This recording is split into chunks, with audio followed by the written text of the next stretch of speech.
Alter. The problem is not that people are uneducated. The problem is that they are educated just enough to believe what they have been taught and not educated enough to question what they have been taught. Greatness. This discrimination we are getting, we as Africans, we've been like always crying, we are always saying our leaders, we are always blaming it on something. But the good thing about nowadays is you can make the change. You, me, it starts with you. It starts with you. That's one thing I want to tell you, It's you to say no to it and be proud by saying no. Not like, no, you have to strongly say, no, we don't accept this anymore. For example, China is doing to us. China has been doing this to us for the longest time. The only problem is it used to do like singularly. Let's say you travel to China, you can feel that discrimination, but you are alone. If you say, people will be like, maybe you're not saying the truth, maybe it was an isolated case, But for the first time, people are waking up. For the first time, it's like, man, I've been traveling over 30 countries, all documented, not 30, but over 30 countries for those other guys who know my other YouTube channel. And this is really crazy, man. I've been discriminated many times. Not because I'm a criminal, not because just because of my appearance and my passport. Two things.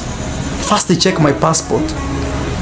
Once they realize, oh, this guy is from Africa, the next thing is you see them pull me, checking my bag, thinking I'm a drug dealer. They don't trust us. We can even travel, or we can even go out there and like work hard and achieve something. They're always like stepping on us, believing we are the last there. Man, sometimes it gets so frustrated. Actually, this video is not about me. It's about you and me together, collectively. And I really want to be making this type of videos in this YouTube channel just to inspire a young African out there who thinks he can't do anything.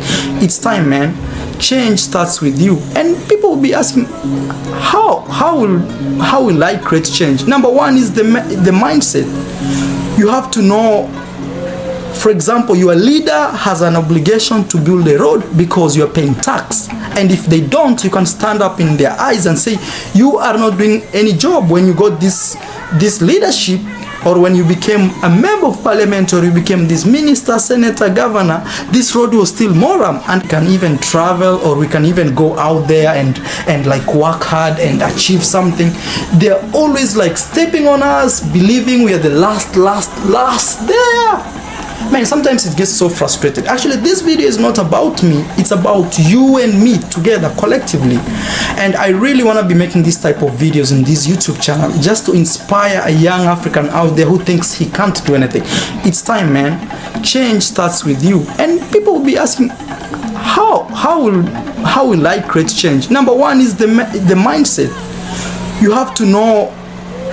For example, your leader has an obligation to build a road because you are paying tax. And if they don't, you can stand up in their eyes and say, you are not doing any job. When you got this leadership, or when you became a member of parliament, or you became this minister, senator, governor, this road was still moram. And up to today, it's still moram. You see, you have to play a role in your life. You have to play a role collectively to change everything. And you see, sometimes we always kind of blame somebody else, like, it's our leaders. No, it's that guy. It is China. We have to start us building ourselves. Man, it's really hot inside the house. Even I'm sweating by saying this. But you have to understand, everything, every single big step starts by you. And I want you to take an initiative. People say, oh man, I don't have money. They have made you poor. And you know why they have made you poor? Because you have chosen to be poor by not saying, enough is enough. You've made us poor. We want to take control over every man. I've lived in Africa for over 25 years, okay? And anytime, and I've traveled around the world, nearly everywhere actually. You may think it's a joke, but I'm telling you, right now I'm coming from Asia, Africa. I've been in many countries, not really super many, but over 5 countries.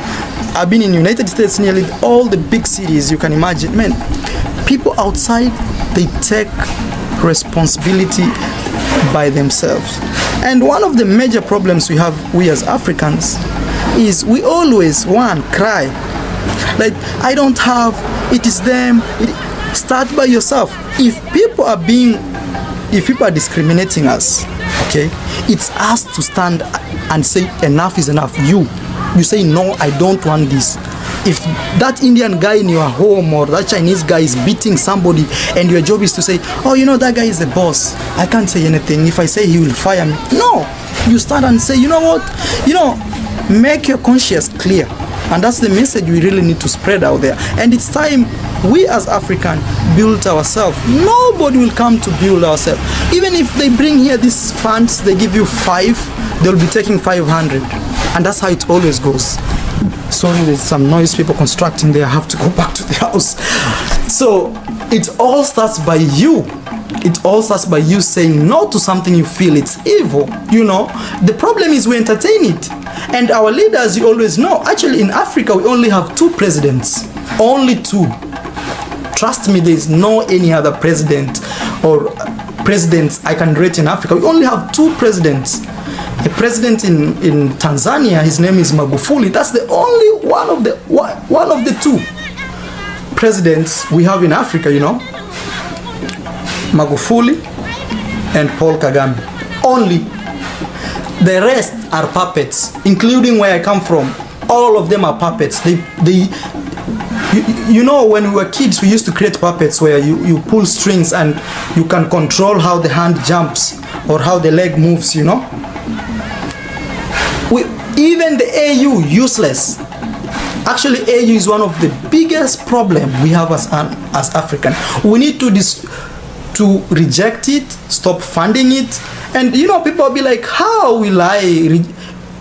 One time we need to start demonstrating, and it will be a wave. And for those African leaders watching this video, I'm not threatening you in any way, but it's time to be accountable. We shall be asking you, these billions of dollars you borrowed from China, what did you do with it? These billions of dollars that you are making as the youth suffer every day repaying. Even when you'll be dead, you'll be gone. People are leasing our country for like 100 years. You're signing a contract and you're saying, and the contract reads, if we don't pay back this, this debt or this, all these conspiracies, they call them crazy words like grants, loans, debt. It's the same thing. And they always, in the contracts, they say, if we are unable to pay, we as African, in those all small countries we are in, which we want to break down, okay? They always say, oh, if we shall not pay, we shall give you this and this to control for the next 100 years. 100 years. Even those leaders who are signing will not be there. Even they may not be living, because our leaders first, they are too old. Very, very old people. And those old people, they only care about the next 20 years they will be alive. One thing you should understand, man, I've been traveling to many countries.